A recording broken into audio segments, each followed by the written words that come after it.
quite a few updates tonight, as I'm sure many of you are aware. There have been a few changes this week related to health orders, both at the local and state level. So as you might recall, we had two local health orders in place. One that was the local mask mandate requiring masks in public spaces and workspaces here in Sacramento County, indoors. That had been in place since July 29th of last year, and that was lifted yesterday. And then we had a more recent health order that was put in place in early January, and that required public meetings such as boards, councils, commissions, other public entities like that to conduct their meetings virtually. And that order was also lifted yesterday. So there are currently no local health orders in place. And then the state made some changes to their orders related to masks. So as you might recall, as the Omicron surge was beginning back in December, they instituted a health order, a temporary statewide mask mandate that applied to all counties in the whole state. It wasn't a big change for us here in Sacramento County because we already had our local mask mandate. So a lot of folks here may not even have paid that much attention to it. But that did expire effective yesterday. And so that then reverts back, the state reverted back to their previous mask guidance. And so that guidance does still require specific settings indoors for individuals to wear masks. So I'll go through those real quickly. Masks required in public transit, so airplanes, ships, ferries, etc. Indoors in K-12 schools and childcare, in emergency shelters and cooling and heating centers, in healthcare settings, state and local correctional facilities and detention centers, homeless shelters, and long-term care settings and adult and senior care facilities. And then the other real big piece of this that I think sometimes gets glossed over is that under the state order, masks continue to be required statewide for unvaccinated individuals in indoor public settings and businesses. So that's stores, restaurants, theaters, offices, etc. And then for fully vaccinated individuals, it's still strongly recommended that they continue indoor masking when risk may be high. And as I'm sure many of you wear, surgical masks or higher level respirators such as N95s, KN95s, KF94s with a good fit are highly recommended. Now, you'll note I referenced masks in schools. I know that's a very hot topic for a lot of folks. And earlier this week, the state did announce that they intend to reevaluate the statewide mask requirement for schools on February 28th. So we expect an announcement on that day from the state on any potential adjustments and a timeline for those adjustments. They have indicated that any changes to that mask mandate would not be immediate. They would be sometime after that date.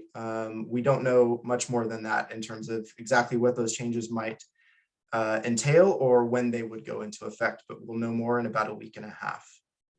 One other major change that occurred this week that I wanted to share relates to mega events. So these are events that typically attract large crowds. So the state has had guidance related to those for a while now. And in December, when they issued their temporary mask mandate statewide, they also made some adjustments and they lowered the thresholds for mega events. They have now returned to the previous thresholds. So an indoor mega event is defined as something that has a crowd greater than 1,000 people indoors.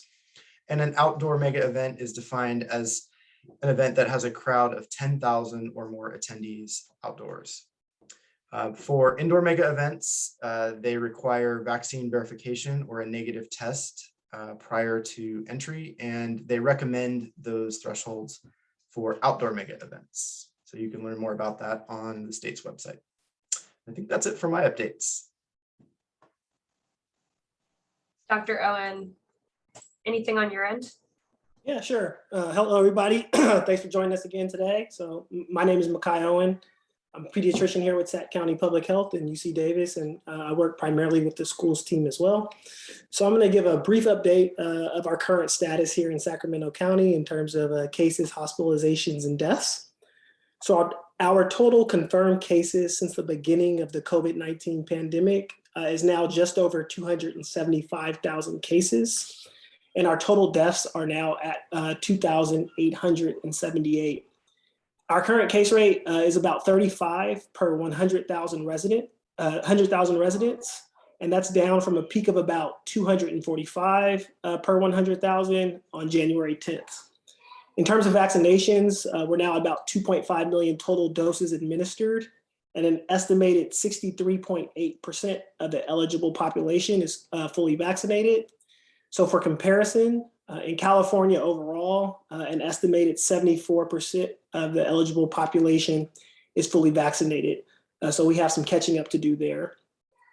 In terms of hospitalizations, there's currently 374 hospitalized cases, of which 55 require ICU level care.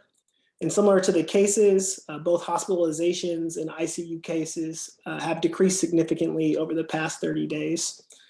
So overall, we're still seeing more cases and hospitalizations than we did before the Omicron surge, but cases and hospitalizations are rapidly decreasing and things are trending in a positive direction overall.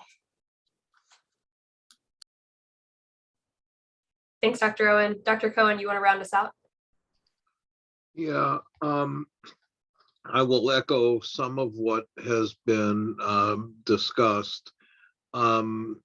It's a little bit different as a practicing physician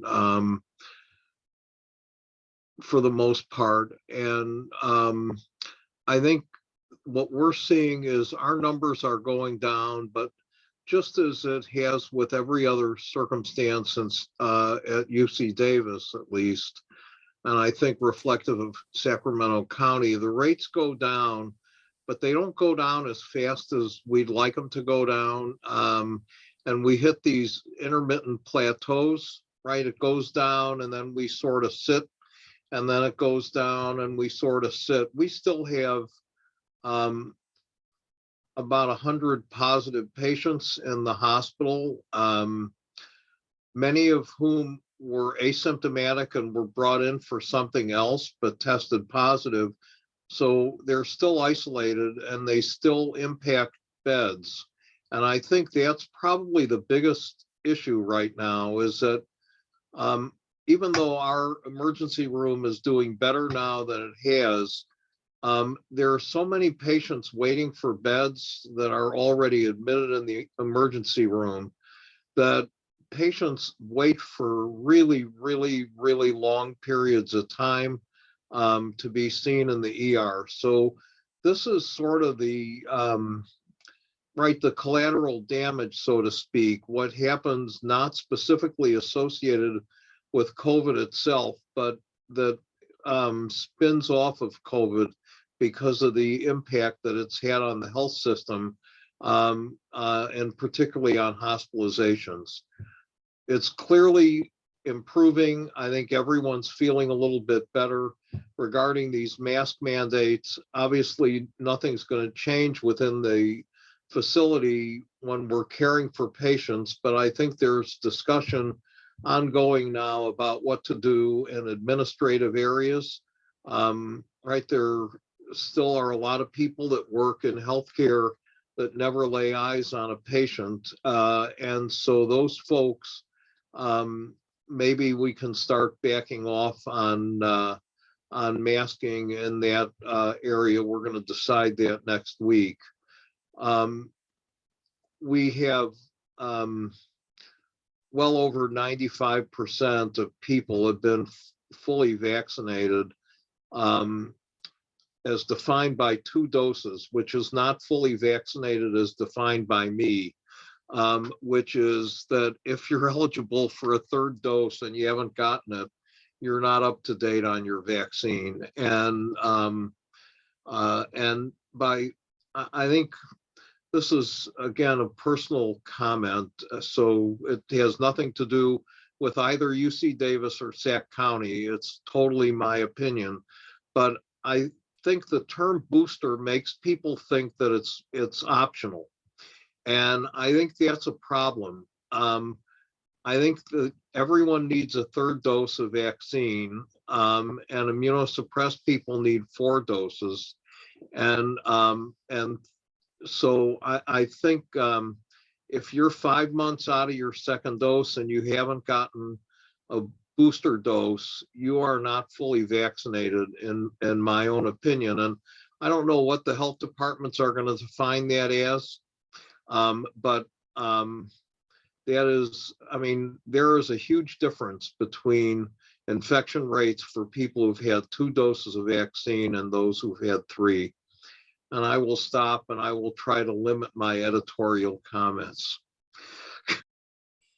Thanks, Dr. Cohen. We appreciate you and loving that Zoom background. It's looking really good. So we have some really fabulous questions coming in. Let's go ahead and get started. So the first question we have is, could you please give us an update on vaccination rates specifically for ages 5 to 11 and ages 12 to 17?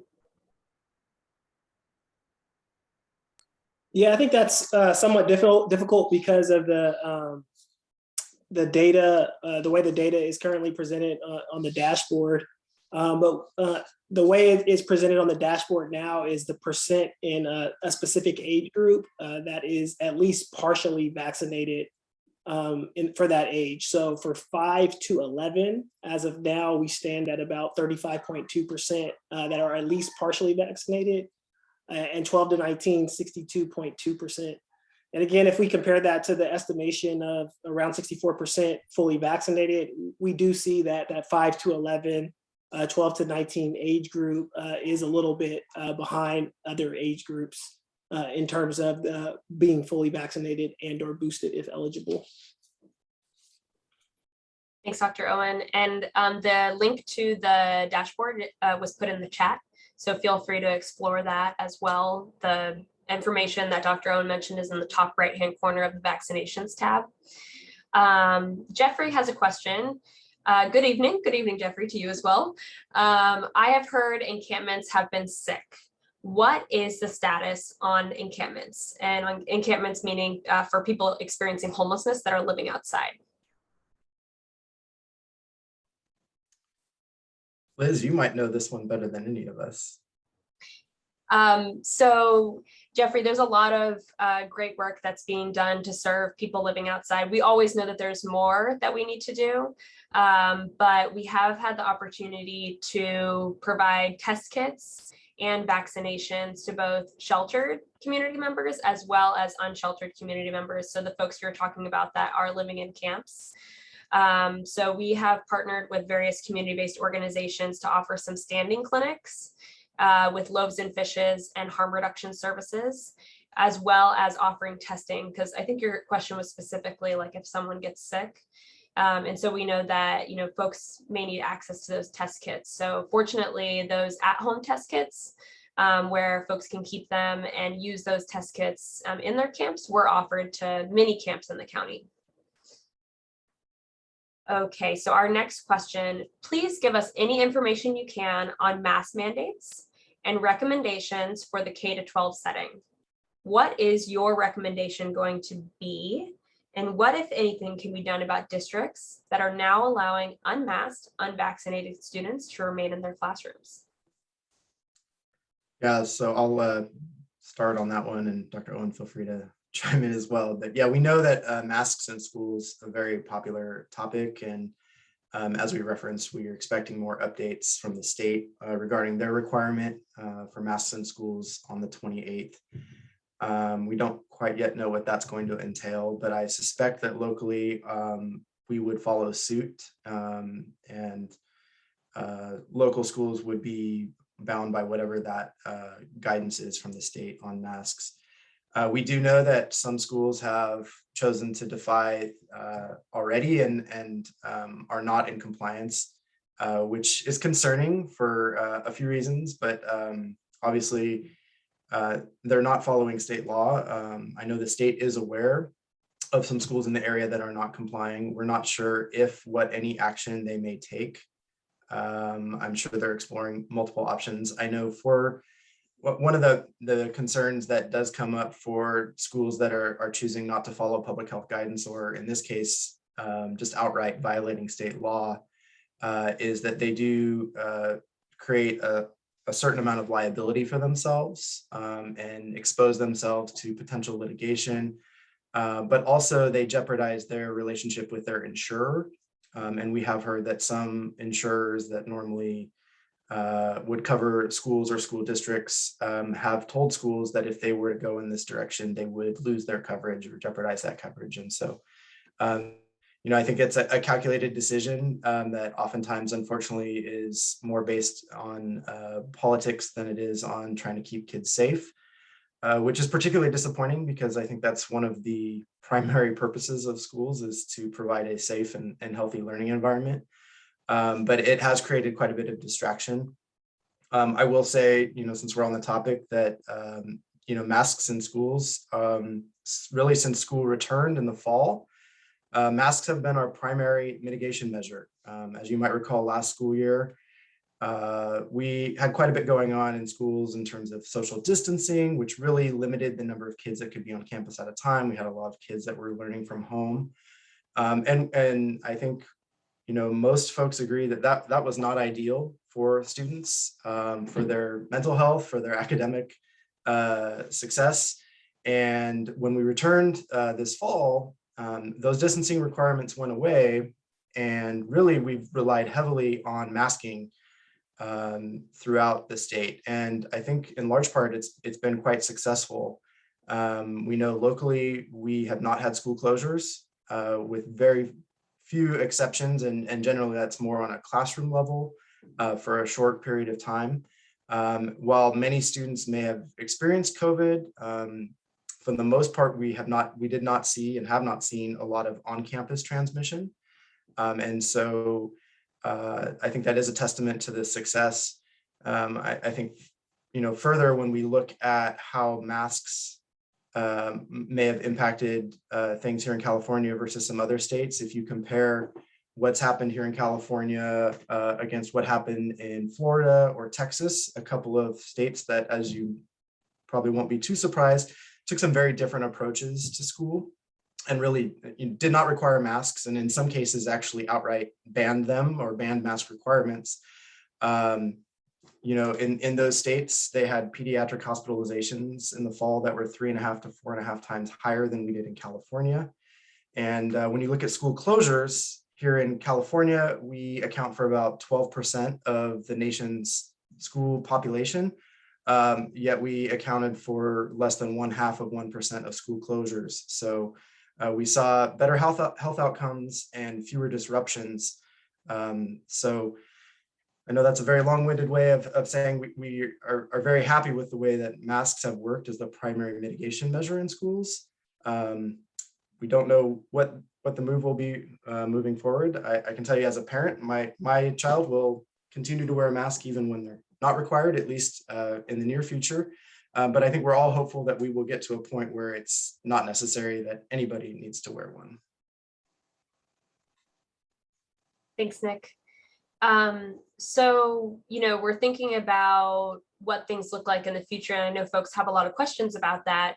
We have one community member that's wondering, do you think that the virus will mutate again? So, I think it will. Whether that actually causes major problems or not is totally up in the air.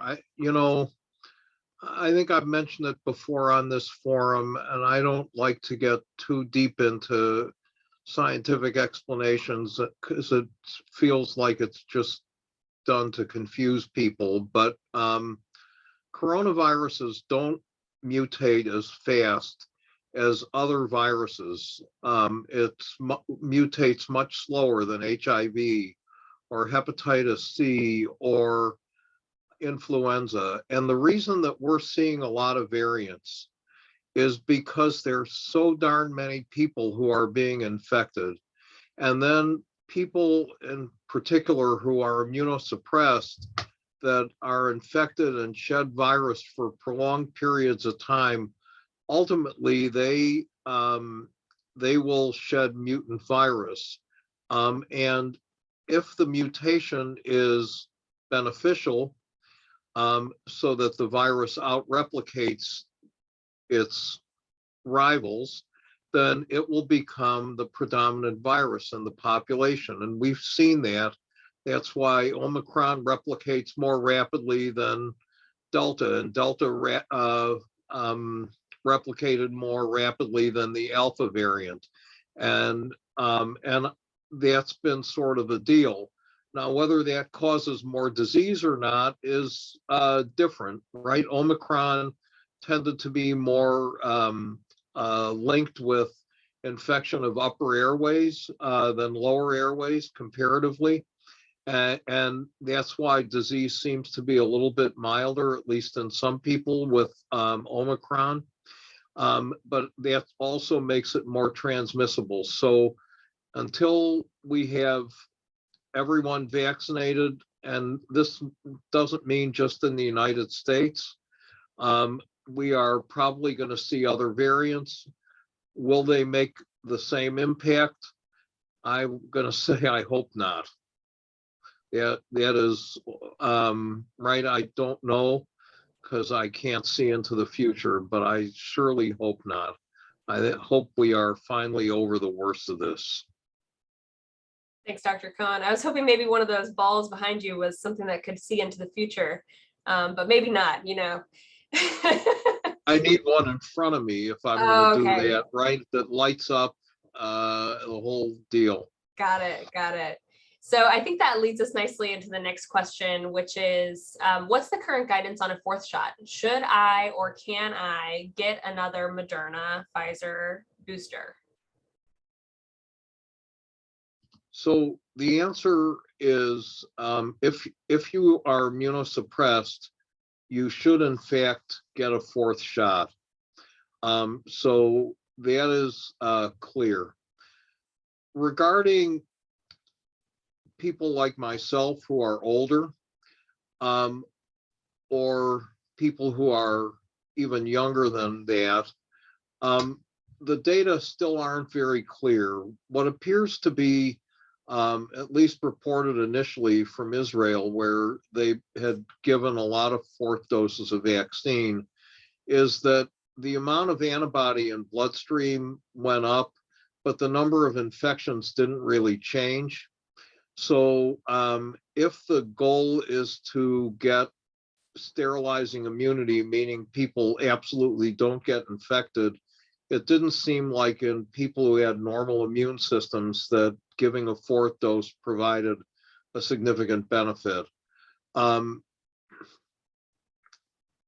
think we're still waiting for full-on data, but that's why that's not the case. But if you have leukemia, or if you're on immunosuppressive medicines, or if you've had a transplant or a bone marrow transplant, you absolutely should be getting a fourth dose of vaccine, and it should be somewhere between 3 and 5 months after your third.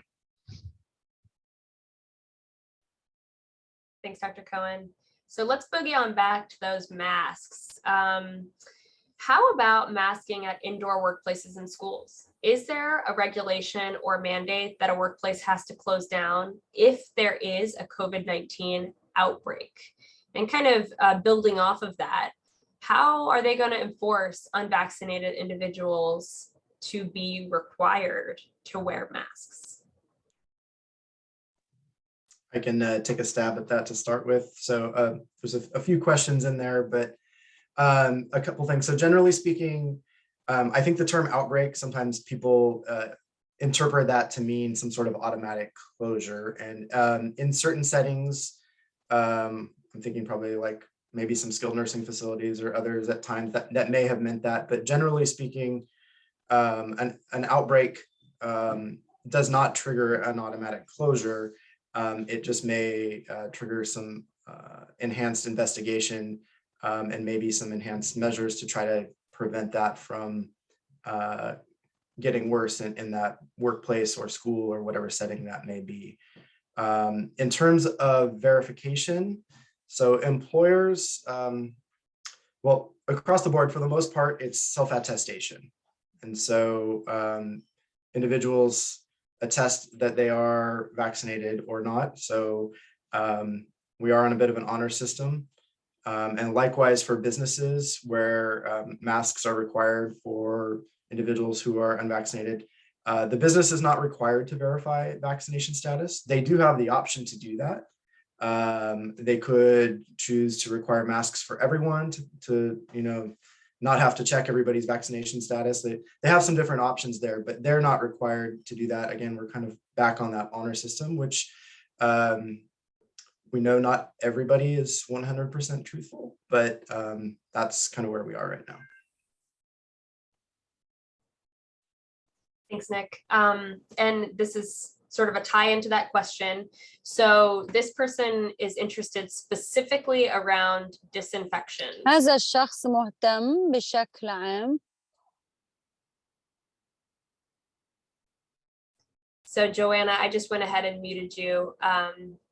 We'll work that out in a second. So if workplaces are non-compliant with COVID rules and regulations and has not done any disinfection of their workplace site, what should be done? It was kind of similar to the last question, but just wanted to call out that piece because they were curious about that. Yeah, I think in general, if people have concerns that are specific to the workplace, usually, and holding the workplace accountable to any guidelines or mandates that may be in place, generally we would refer them to Cal OSHA to discuss what kind of action can be taken for workplaces that are not compliant. We have a scheduled bingo event scheduled for March 5th, 2022. Very exciting, except about 80 to 150 in attendance. Are there any specific requirements that we need to follow?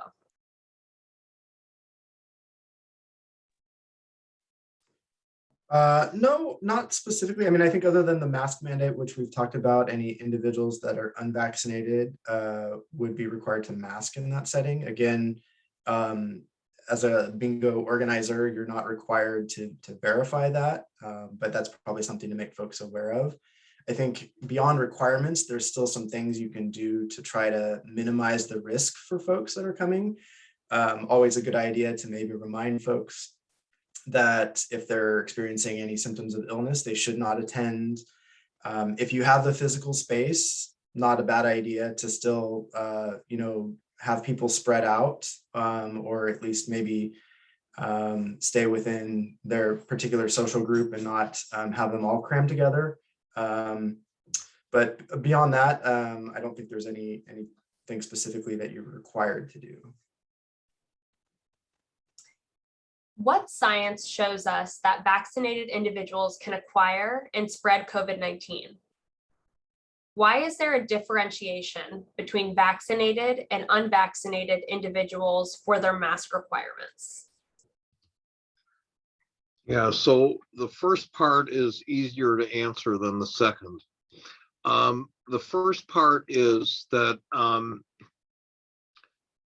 the data are present that you are significantly less likely to be infected if you are vaccinated. I think it's 16 times. I may be wrong on the number, but we know that people get vaccinated or get infected if they're vaccinated. We also know they can shed virus and transmit, and so the basis of the vaccine is that it keeps you from getting sick enough to be hospitalized. Again, there's a term that we use called sterilizing immunity, which is that if you get a vaccine that provides sterilizing immunity, you do not get infected.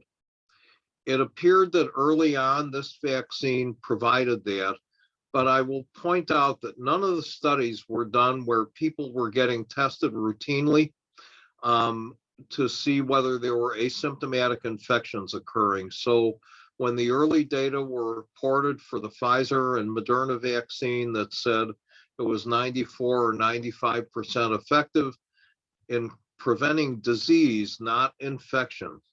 And so I think that maybe we got a little bit complacent. So I think that, again, if you have limited resources for testing, you can make the argument that the unvaccinated are more likely to be infected than the vaccinated, and that's why you make that differentiation. I think if you had tests that were available for everybody, I think vaccinated people should be tested as well if they're being put in high-risk environments. So, for example, on the Davis campus in Davis, they are testing vaccinated people weekly and testing unvaccinated people twice weekly because of these large classrooms and other places that people are converging. And so there is some benefit in testing vaccinated people. I think that most of it has to do with capacity. You just can't test everybody. Well, I think I would add just from, I think the question is what evidence is there?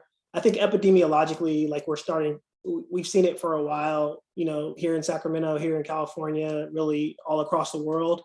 So I think a good example is if you look at our 7-day average case rates, once you can kind of go back to June of 2021, and you can see that the fully vaccinated individuals are significantly less than those who are not fully vaccinated, and especially in the context of the Delta and the Omicron surge. So in the peak of the Omicron, our 7-day case rate for unvaccinated individuals was around 324, where for fully vaccinated, it was much less at 190.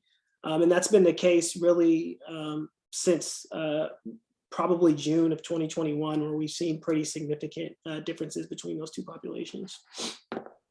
So, Dr. Owen, those are absolute numbers. So if there are way more people who are vaccinated than unvaccinated, that further amplifies that difference. Is that not correct?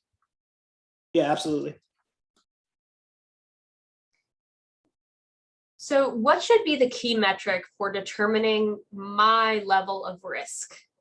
Stephen is wondering, is it case rate? If so, what is a safe number?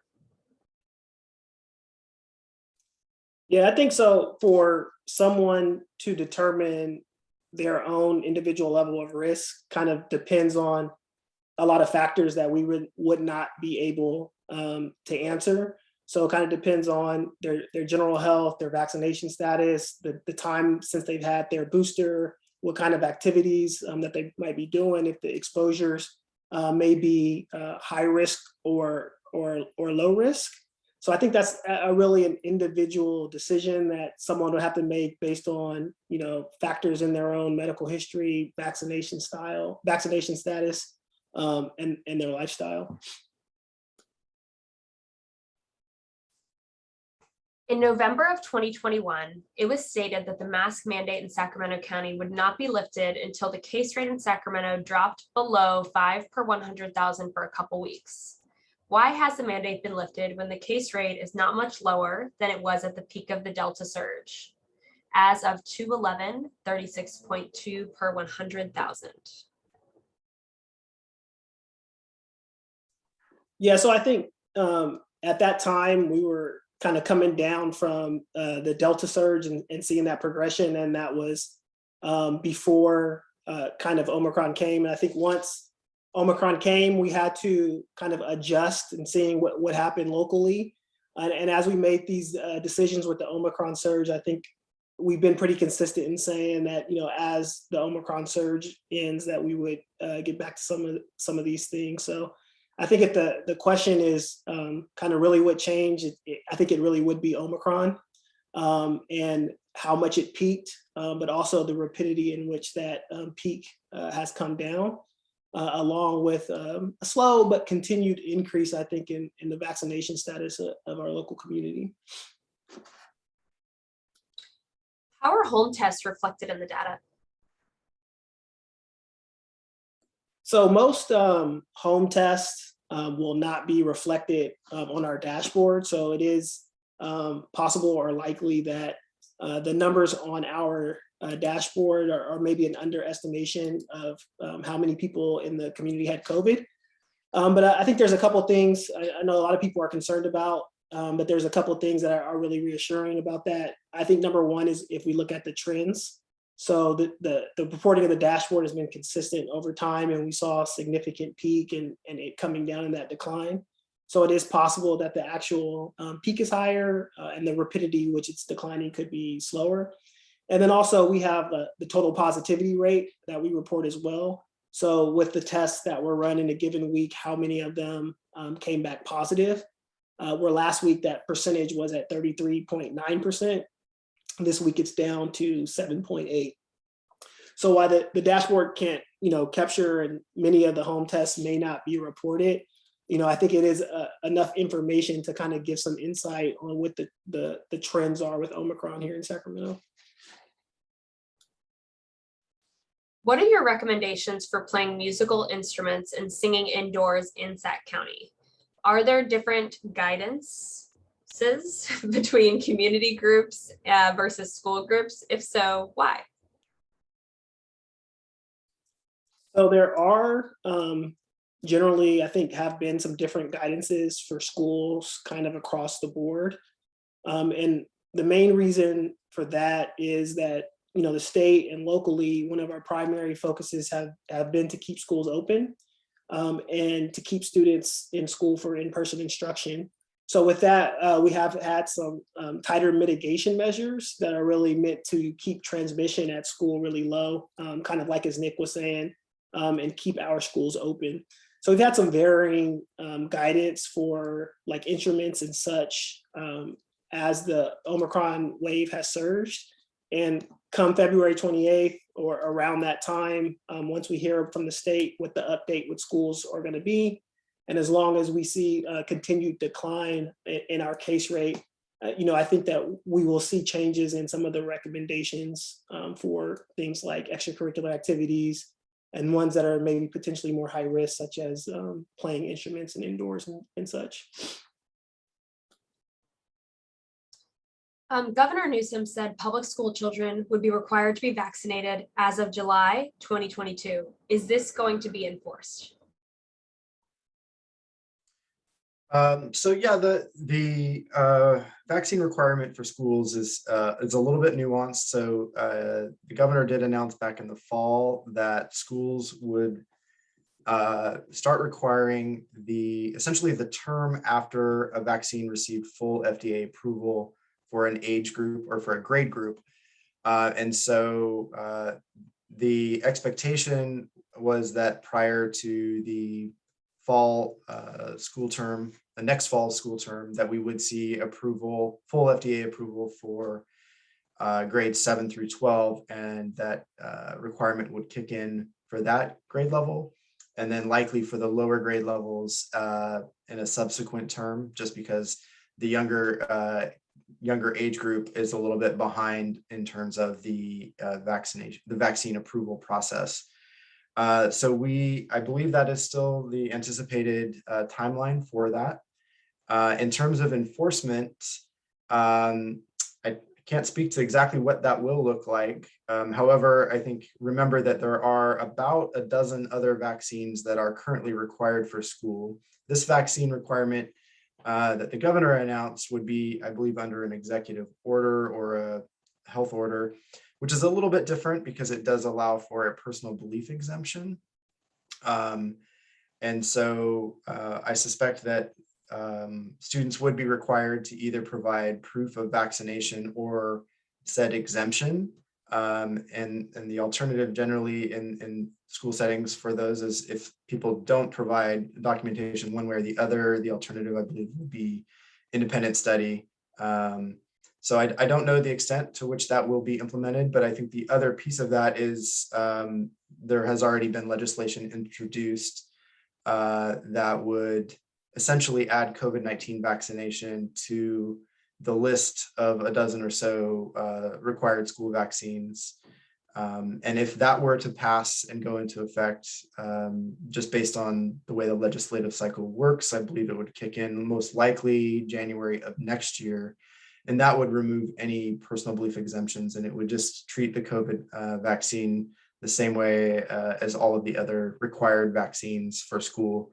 In which case, if somebody does not have that vaccine, then or all of the vaccines on schedule, then they would be put into independent study. But time will tell. I'm sure there will be a lot more developments this year on that.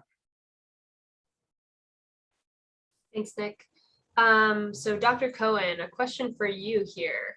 Are you keeping up with Dr. Rose's work at UCD regarding the CDC VAERS data being underreported by 41 times? So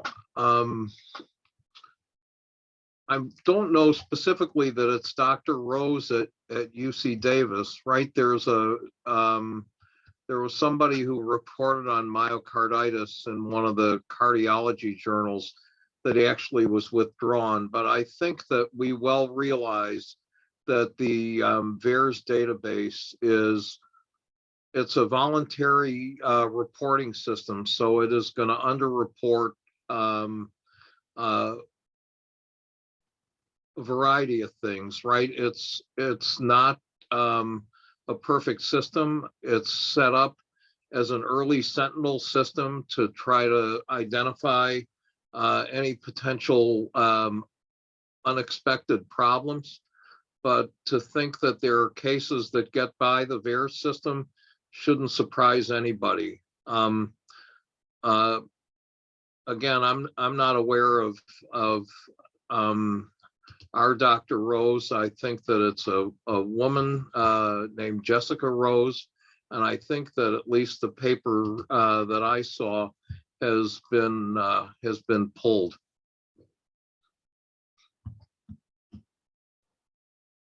Thanks, Dr. Cohen. And kind of a follow-up to that, I would like you to speak to the article published this week in the peer-reviewed journal Archives, reviewing the autopsies of 2 male adolescents following the second COVID vaccine dose.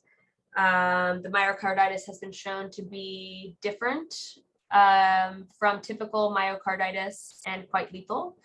Is CDPH going to continue to disregard deaths after COVID gene therapy injections?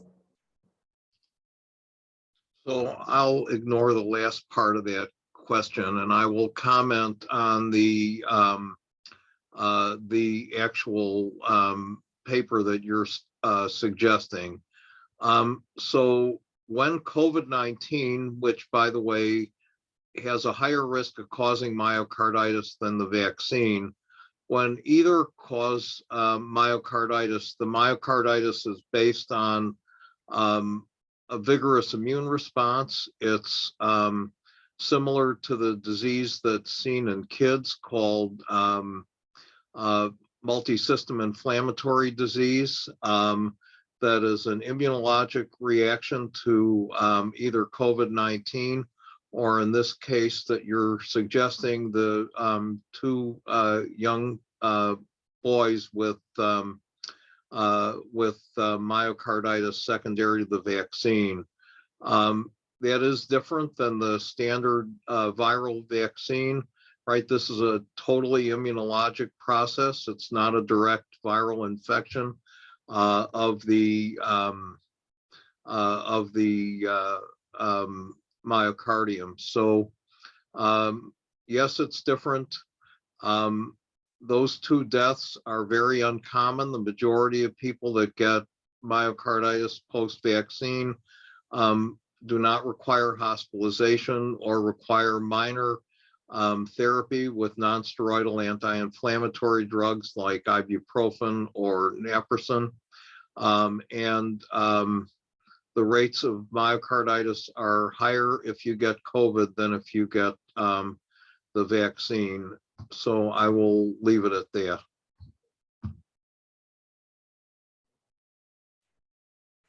All right. I had COVID in January. I'm fully vaccinated and boosted.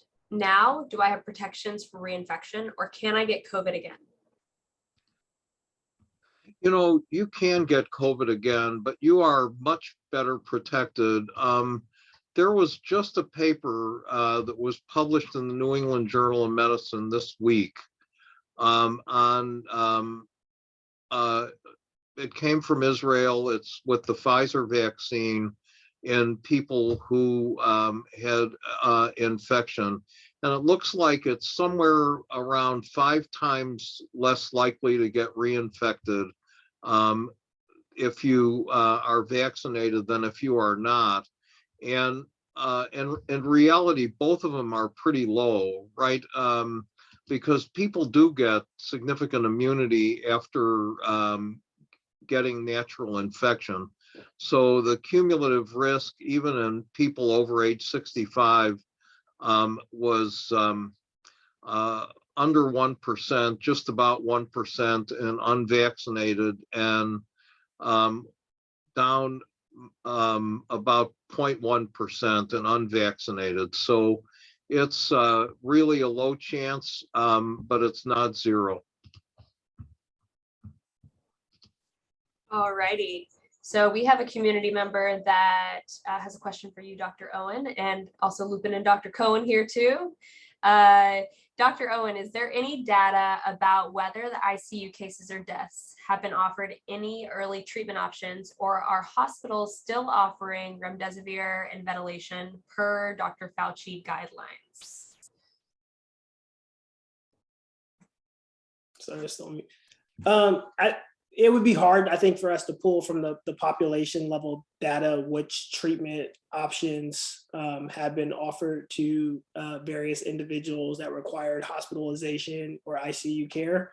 It also would depend on a lot of individual based factors, you know, when they sought care, where they presented to, and things like that. In terms of, you know, the treatment in there doing specific hospitals, you know, I can't speak to those individuals. Don't know if Dr. Cohen has different thoughts about what they've been doing at UC Davis.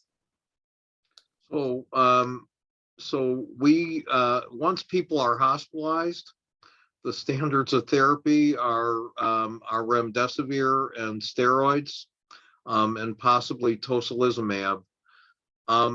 If we get people before they're hospitalized, most people are now getting sotrovimab, the monoclonal antibody that's active against the Omicron variant.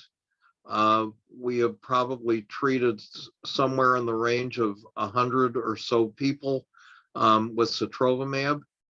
There are also now the oral antiviral therapies, in particular Paxlovid, which is the Pfizer protease inhibitor. I think the cases are waning, so we still have plenty of stock, but we were giving a fair amount out as well. So if we catch high-risk people early, we give them outpatient therapy, either with monoclonals or oral antiviral drugs. If they are hospitalized, we give them the standard of care based on both NIH and Infectious Diseases Society of America's guidelines, which are all based on randomized controlled clinical trials. So a follow-up question to that, which I think you touched on, is wouldn't it be, the question is, wouldn't it be better to teach people what to do at home so that the impact on the health system isn't so severe?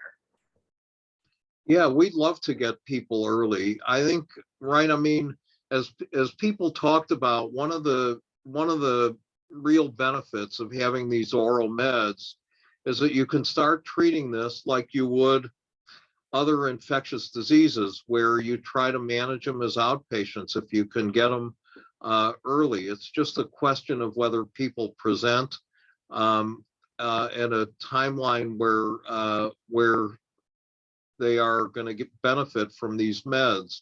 So the benefit of giving Paxlovid, for example, is if you get people within the first 5 days after they're infected, that's when you get your biggest bang. And with the monoclonals, it's 10 days. So yeah, if we could keep people out of the hospital, we can keep people from getting really sick. Boy, that's the way to go, right? And there are some tricks, right? Paxlovid, particularly for older people who are on a lot of meds. There are a lot of drug-drug interactions. We have pharmacists that work specifically to make sure that we address all the drug-drug interactions that could potentially occur, because the last thing we want to do is make people worse by giving them therapy that we think is going to get them better. Where is California with the BA2 Omicron subvariant? There were 14 cases in LA prior to the Super Bowl. Since this spreads 1.5 times faster than the original Omicron strain, what measures does California have to respond to this once it gets to Sacramento? And we have more questions about just, can you give us more information about this variant? So in terms of where it is in cases, I think it's important to remember that a relatively small fraction of the cases are sequenced. So I think we can see specific trends and identify sometimes when cases pops up, but it's hard to say like what the exact percentage is. We can say that the Omicron is still the dominant variant. From WHO, it still remains a variant of concern because it's thought to be somewhat more infectious, but I think so far it hasn't been shown to be more severe or require more hospitalization at the epidemiological level. I think there's still some monitoring of that and concern about potentially what could happen. In terms of what we would be doing to prepare, I think that, you know, the same mitigation efforts that are currently in place and being recommended, including masking, vaccinations, getting your booster if you're eligible and you haven't gotten it, are the same protections that we would recommend at this time for the stealth variant.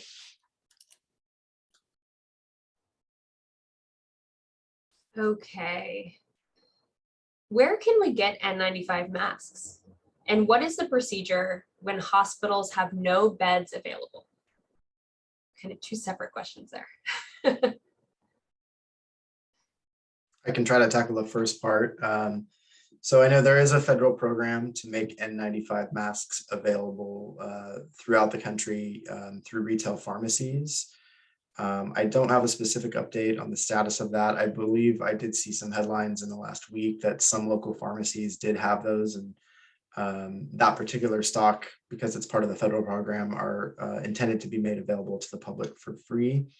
However, I imagine, as with almost anything that is free, you know, supplies are probably limited and go rather quickly. Beyond that, in terms of, you know, paid options, they're available through a variety of retail locations, both brick and mortar stores and online as well. In terms of the hospital part, I don't have anything to add.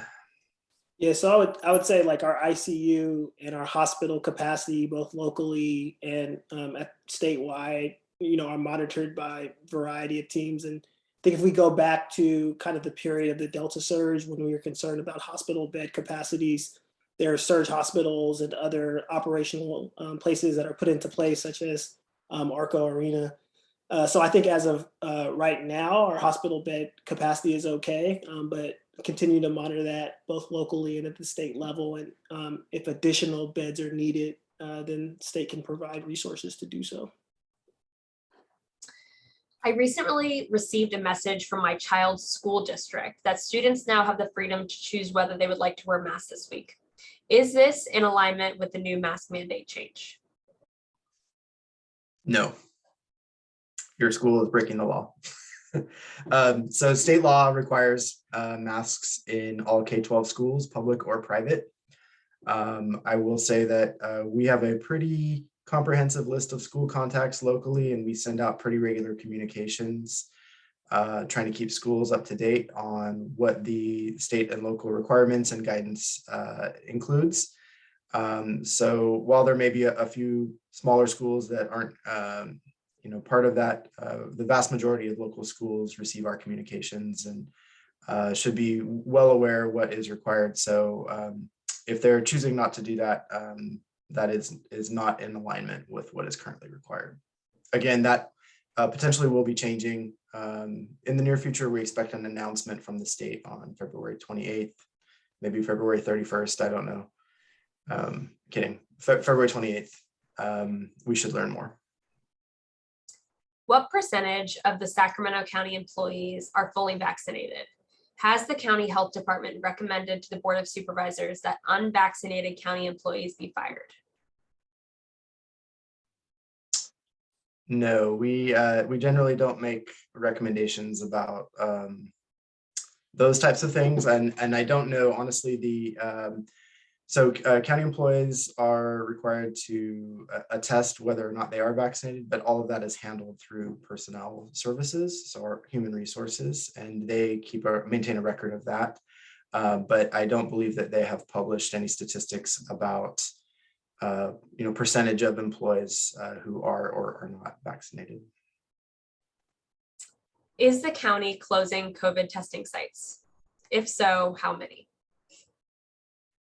Can we talk about that? So Sacramento County has 13 free COVID testing sites where we are partnering with community-based organizations.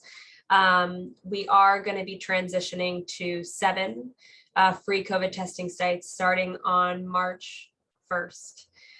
Those community-based organizations are going to be partnering with the state through a state grant as they continue to offer free testing. Due to the decrease in numbers, we don't anticipate any challenges with community being able to access the testing and free in a quick and accessible way. And thankfully, we've also seen many other organizations such as employers and pharmacies increase their capacity to provide COVID testing. Okay, so the next question, what is the availability of therapeutics in our county? So they're actually pretty good right now. I think there is more monoclonal available than there has been in a while. The number of cases, the number of doses of Paxlovid are increasing, and then molnupiravir, which is a little bit less effective, is also more readily available. So the access is much better. I will point out something that I don't think, I didn't see anything in the questions that I think is worth pointing out. There is, for people who can't develop antibodies because of immunosuppressive medications, there is a monoclonal antibody that has a 6-month duration in at least in maintaining antibodies, so presumably in effectiveness. And that is also present in significant amounts. We are, again, trying to get everybody, all of our bone marrow transplants and kidney transplants, but even patients who have rheumatologic diseases and are on rituximab, they are also eligible, and this provides a second line of defense and functionally works for people who couldn't develop antibodies on their own for vaccine. So there are therapeutics, and there are also prophylactic regimens beyond just vaccine that are available, and they're all present in reasonable amounts. I think that anybody who needs them should be able to get them now. It's much better than it was 6 weeks ago, say, for example. Thanks, Dr. Cohen. And just wanted to name a little bit about how the Zoom Q&A works. So we're not skipping any questions. Questions come in and we try to cluster them around themes. that are coming up, because typically there's more questions than we can answer. So no dismissing of questions is happening on the back end, no worries. We're just trying to get to as many as possible. So the next question we have, Tom is wondering, how can we do better next time? You mentioned a little bit about misinformation. So does anyone here have suggestions on, things that we've already learned on how we might do better next time? That's quite a profound question. I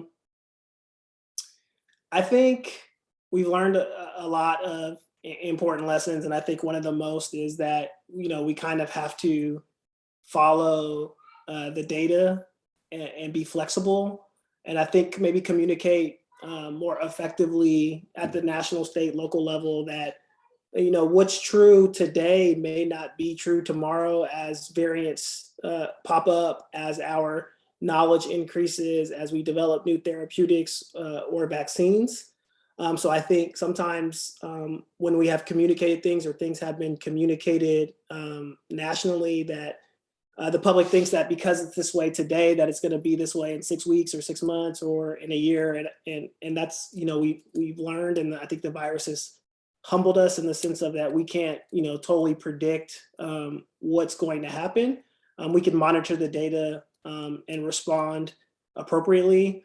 And I think in terms of, collectively what we could do better as well, there's no overstating how difficult of a time this has been for everyone across society. And I think people are rightfully frustrated and hoping to get back to normal. It's been a really hard time for, a lot of people, really for everyone.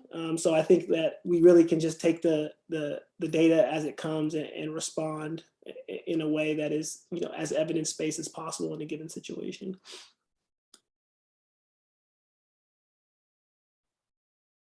Alrighty, thanks, Dr. Owen. Have we seen the new variant in Sacramento County?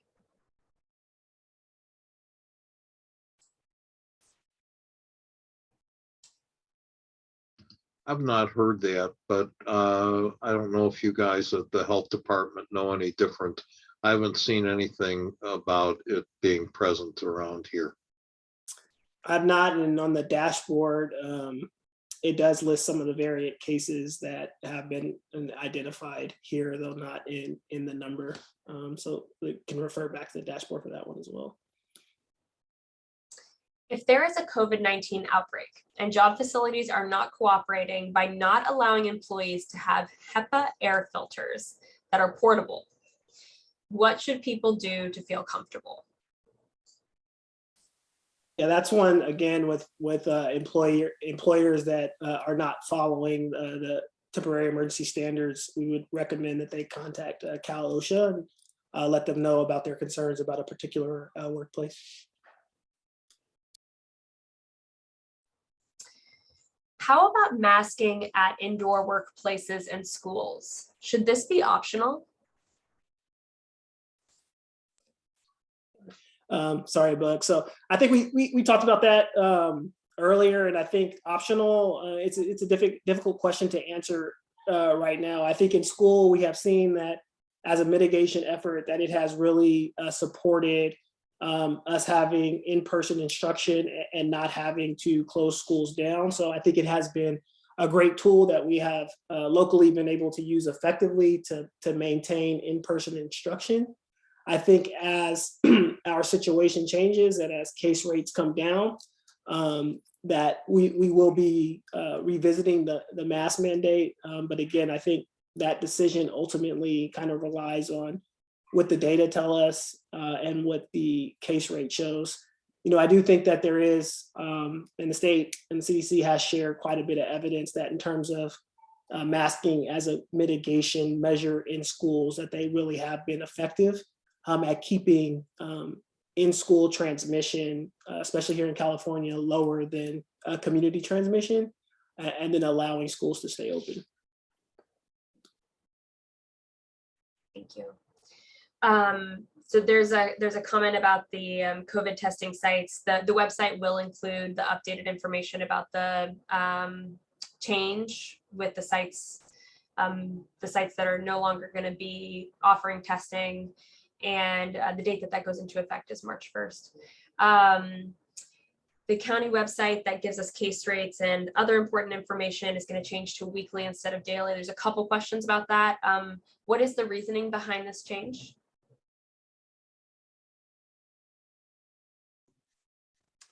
So I think part of it is, resources. The maintenance of the dashboard is pretty labor intensive, and I think for the most part it probably takes a half a day every day for somebody to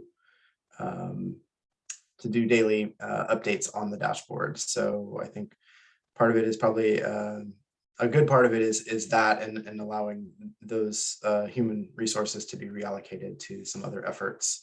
And hopefully as we come out of this most recent surge, daily updates won't be as necessary on every metric either. So. Thank you. Could someone explain what VAERS is? So VAERS is a voluntary reporting system that the CDC set up about 30 years ago to try to identify new or unusual side effects of vaccines. So it's totally dependent on people reporting to them, which is why it is not really designed to determine, number one, whether those effects that are reported actually are truly related to the vaccine, right? Because they're just getting passive reports. Nobody's digging into somebody's chart to see if there's another reason why some of these reported effects show up.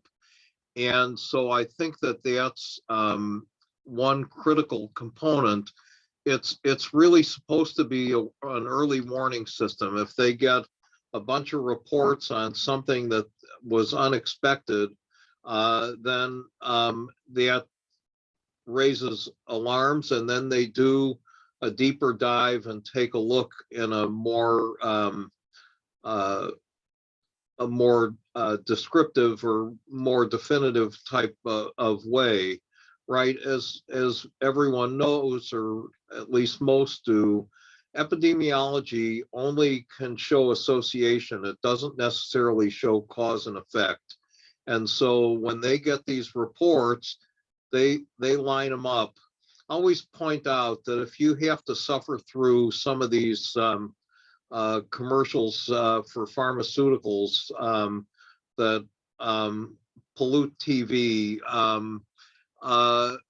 you listen to that a drug can cause the common cold, right? It can't, right? It's just somebody that was on a clinical trial got a cold, and so it's reported. That's how VAERS works with vaccines. So it's not a clear, this means this type of thing. And it also is dependent on individuals reporting. So if people don't report, then these are, the data would be underrepresented. And that's why it's not designed to be a definitive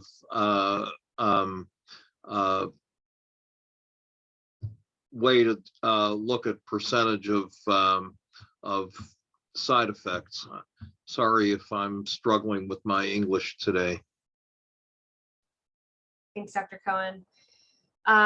So, we're coming up on time. We'd like to save a little time at the end for our panelists to be able to tell us a little bit about some closing thoughts. I'm going to go ahead and put the Sacramento County COVID-19 email in there, should there be unanswered questions. And then I also definitely encourage our panelists to kind of scan through the Q&A.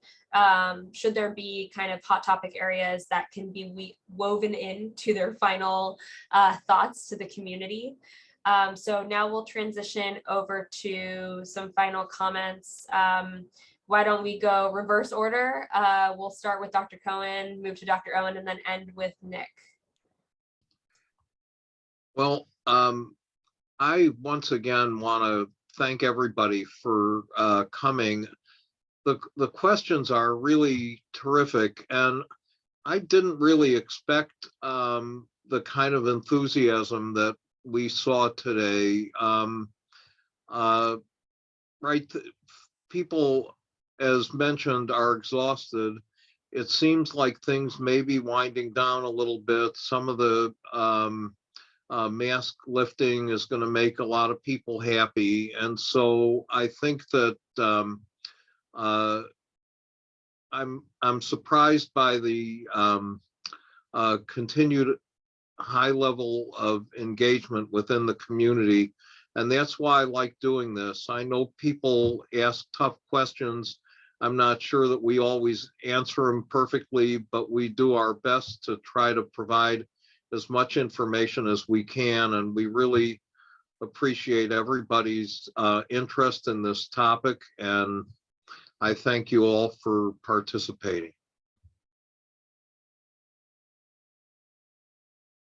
Yeah, I think for me, as Dr. Cohen was mentioning earlier, I think the data for the booster is just so clear that it's beneficial, and that for people who have not gotten their booster to really strongly consider it. And I also think that, we are a little bit behind in terms of vaccinations for our younger kids in the age 5 and up. And then, ultimately, hopefully when the vaccine is approved for kids under 5, 2 to 5, that we can focus on that too. I think as we've worked really hard, and our local schools have worked really, really hard to put in the mitigation measures and maintain in-person instruction. Just thinking about the youth and about the kids, and encouraging parents who have concerns about vaccinations to reach out to their physicians, their primary care providers, and to strongly consider vaccinating children.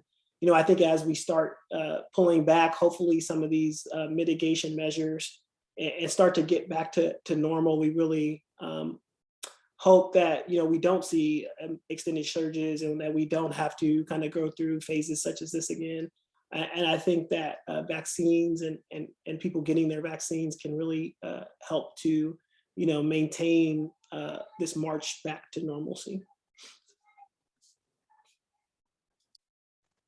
All right, feeling a little bit of pressure to be profound here. So I think, as Dr. Owen mentioned previously, in terms of, something that, if we had to do it all over again, or how to be ready for next time, is really that acknowledgement and getting the word out that messaging changes, strategies change. And I think, 2 years into this, we know everybody's exhausted, we're exhausted, and a lot of people are very wishful that everything gets back to normal, whatever that is anymore. But I think also a reminder that wishful thinking is not an effective strategy on its own, as much as we would all like to get there. And so I think just a reminder that there may be more changes down the road, and guidance will likely evolve with that. I think, as we look at trying to, remove mask requirements and get back to all the activities that we did before all of this started. And then just I think a final plug on schools. I know there's a lot of passion around masks in particular in schools. But I also want to remind folks who are particularly adamant about, having kids attend school without masks, that your child's school that is currently requiring them is doing so because they're required to do so. And so if you get really fired up about that, just encourage you to direct your energy in the right places. And, storming into your child's school front office and taking your mask off and screaming at administrators is probably not the best use of that energy. When your child's school is really just trying to do what's best for their student population and keep them safe and follow all the rules that they're required to follow.